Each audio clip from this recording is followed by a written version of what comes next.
Hi there, thanks for watching. I'm Sarah. I am a traditional Usui Reiki master teacher, a holistic life coach, and a yoga teacher.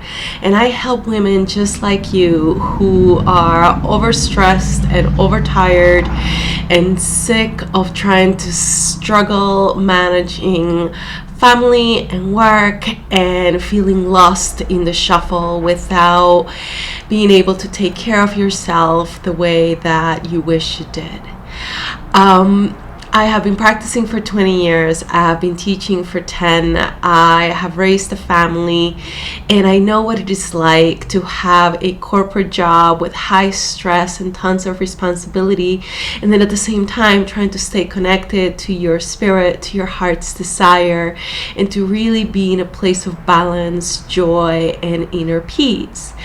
And sometimes the world can just take its toll, and after a while you are just so exhausted because your energy levels are so low and you feel so lonely and unappreciated, and you worked so hard to create this life, and at the end of the day you don't feel fulfilled, and you might even feel resentful of that about the responsibility, and you might feel like the people around you simply do not even appreciate all of the work that you put in, and all of that, and on top of it all you can't find yourself again. And so what I have designed is a program that allows you to come back to yourself. I work on a 3-prong approach where we first gain understanding of why you feel the way that you feel from a spiritual perspective, and then we also learn to practice and connect your body with your mind and with your spirit. And the third part of my program is the coaching, because a lot of the times you are just in your own bubble, and what you're experiencing is all you know is how you were programmed from society and from your ancestral lineage. And so we're going to look at everything holistically, and then we're going to come up with practical steps to help you achieve those goals. But I understand that that is not even possible unless you get a hold of what's going on in your home in a very real and practical way. So in this video, I just want to give you some simple steps of things that have worked for women that I have worked with before. And so we'll start with a simple process to just get your kids dressed and out the door without yelling and screaming at them. And that begins actually not in the morning but at night, and it's not even about exactly what the routine needs to be. It has to do with how you choose to implement that routine and how consistent you are with it. And so the root cause, it's not the routine or the method. The root cause is the fact that you're not consistent with whatever it is that you need to be doing and leading. And that is happening because you are depleted, you are exhausted. So when you get a good night's sleep and everything is fine, everything goes smoothly. But when you don't have the energy to lead the pack in the right direction. So the best thing that you can do to really get your morning routine in check is to take care of you at night and in the morning. And so when we work together, we'll work on seeing what that looks like, because it depends on how much time you have, but it also depends on your personality, on your background, on your level of strength, flexibility, and what you like, because your practice has to be enjoyable. And that's the other thing, like, how do you start, right? One of the simple things that I like to guide students to do is start with 7 minutes in 7 days. And if you can do that, whether it's at morning or at night, that's up to you. If you can do that comfortably for 7 days, then you move up to 14 minutes for 14 days. And when you've been able to do that comfortably for 14 days, then you can move up to 21 days. But it's not just about the amount of time that you spend, it's about how you spend that time. And so I would like to invite you to find a practice that you really enjoy and a method that you stick with. Because a lot of the times we just jump from one thing to the next, from one teacher to the next, from one method to the next, and we don't give the system enough time to actually see the benefits of whatever it is that you're doing. That's also going to help you to stay more grounded, so that when you are connecting with your spouse and anyone else who's involved in helping you, and maybe they don't do their share of what it is they're supposed to be doing, chances are they're not doing it for the same reasons that it's so difficult for you, which is their energy levels are depleted and they're not doing what they need to do for themselves.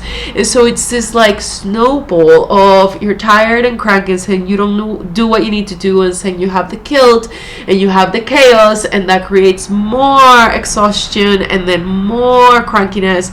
It just goes around in a loop, and everybody else around you is tapping into that dysfunction.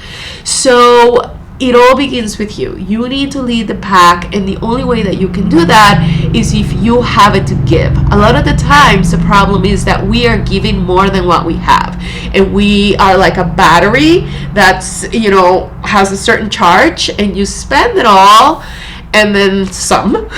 Okay, and then your system is not functioning the way that it needs to function in order to actually properly give what you need to give to all of these people that depend on you. So a lot of the times what I deal with is women who feel a little bit guilty to take 7 minutes, 14 minutes, 21 minutes to lock the door and just be with themselves, by themselves for a little bit, recharging their battery. And that comes from the misperception that if you are not there, if you're not present, if you're not helping, then you're taking something away from them. But in reality, the opposite is happening. By giving yourself, you are giving them, because then you'll be in the right place to run the show instead of the show running you. Okay, and so when you have a partner or someone else who's supposed to be helping who's not doing their share, the first thing that you need to do is, instead of defending or blaming or demanding, is take a step back and see where they are. They might be suffering as much as you are. That's the bottom line. And they might not be taking time for themselves for the same reasons that you're not taking time for yourselves. It's this guilt, this perception of what the responsibilities ought to be, etc. So when you make the time for you, you actually implicitly give them permission to do the same thing for themselves. And then when they do that, then they're at a better place to help you with whatever it is that you need. But even if they don't, you won't feel that loneliness, you won't feel that resentment, because you understand that their dysfunction is their dysfunction, and your reaction and your feelings towards their actions and choices are yours to manage. So everyone is responsible for their own energy system, and you can't control anyone else, but you can lead by example and do whatever you have to do to make sure that you are functioning at an optimal level. And then when you do that, you earn their respect, you earn their, just, I want to say admiration, but maybe not. It's just a sense of, oh, you inspire them. That's the word I'm looking for. If you're doing it for yourself, then your partners feel like they are also allowed to do it for themselves. And then your kids begin to actually learn that it's okay to take care of myself and my needs and speak up for myself. If you don't do that for yourself, then you're teaching them that that's correct behavior, and then you're going to be responsible for when they become adults that are suffering as much as you are. But if you can take baby steps to really just get your system in line, you'll be in the right place to guide everyone. And something as simple as, let's say you prepare a meal, you put all of this hard work into it, and then you put it on the table and nobody wants it. And it's like, oh, but I'm so tired and I worked so hard, and now you feel unappreciated and disrespected, and these spoiled people around you just don't see. And you could either go into a place of victim and anger and resentment, or you can say, okay, how do I lead this pack to really understand what it is that I need? Not because you want to manage them or control them, but because that's what you need to express out of love and respect for yourself. And you'll be surprised. It doesn't matter how little they are or how dysfunctional your partner might be. Everyone has a conscious side, and if you are able to speak your truth from a grounded place of being centered in unconditional love and respect for yourself and your efforts and what you do, that's the energy that you bring into the situation. And then yes, you need simple tips like get the kids involved in the shopping process at the supermarket, and what do you want the menu to be this week, and getting involved with the cooking. But those are little things that might sound great, but at the end of the day, if you don't have the energy to do it, it doesn't matter how many tips I give you. I mean, you can go to Google and find as many parenting tips as you want and many tricks to get the kids to follow and do what it is. None of them is gonna work if you are not coming from a place of unconditional light and love for yourself first, and then for everyone else. And it's from that place that you lead the pack. So I invite you to book a call with me, and let's just have a conversation, and let's get some clarity as of where some of these beliefs and patterns are coming from, and what practical steps you can do to change them. I have an entire holistic program that I use, which basically teaches you to approach both your work, your family, and yourself from a spiritual perspective. So a lot of the times the people around us are literally our best spiritual teachers, because they directly reflect at you the things that you don't like about yourself and the things that you need to be improving. So if you can look at your frustration and at your suffering and at these emotions that are coming up as an opportunity to grow, and you can actually connect with that deep sense of self and that energy of light and love, then you could actually use your situation, however dysfunctional and stressful might be, to actually get stronger and more connected to your spirit, because you're looking at everything from a symbolic perspective. And what can you learn from this situation, and what can you learn from this meltdown, and how did you get there, and what can you improve next time? And so if we're looking at ourselves as serving, because honestly that is the most beautiful job that you could ever do on earth, which is to create the next generation of properly functioning humans. But it doesn't matter how much you know unless you have enough energy, prana, life force flowing in your system to give to them. Then you are going to be unable to get them to behave in the way that you want them to behave. It all begins with you. And so I work with what you present, and I work with whatever your most pressing concern and your most deep, intense emotion that you're struggling with. And we begin to take practical steps to heal that within your energy system.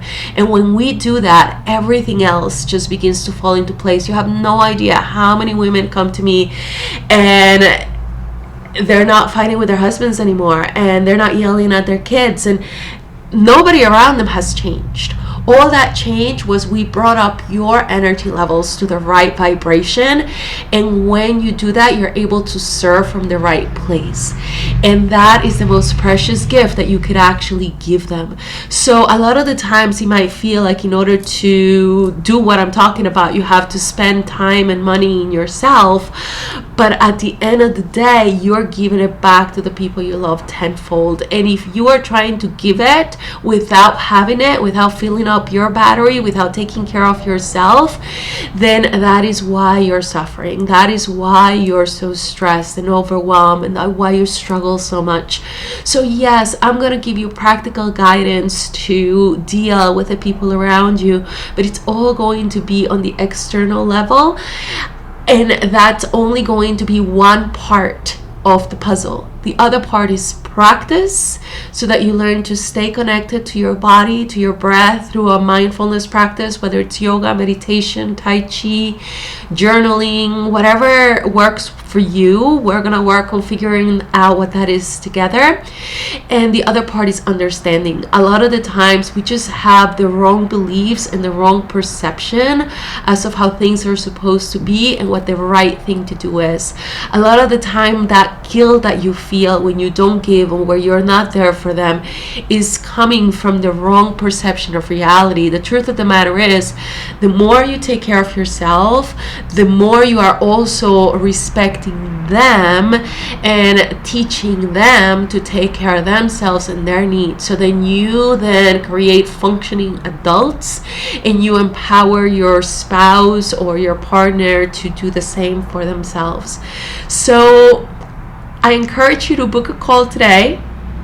It is absolutely free with no obligation. I do this because I am a mindfulness teacher, and there's a good chance that if you feel you can benefit from what I offer, you'll decide to work with me. But it's not a high pressure sales pitch. At the end of the call, all I'm going to ask is, where do you want to go from here? And first, you're going to get clarity as to what it is that's holding you back. And then we're going to work on creating a vision as to what it is that you want to experience, and then outlining a plan as of how you could get there. But it's really about giving yourself the opportunity, just the chance to explore the possibility, because what you are dreaming of is right there. I promise it's within reach. All you have to do is align your system to the right perspective and have the right understanding, and then yes, establish a practice that allows you to stay connected to that energy, and then have practical steps to put it into action. So thank you so much for watching. I really do look forward to hearing from you, and I hope you have a wonderful day. Namaste.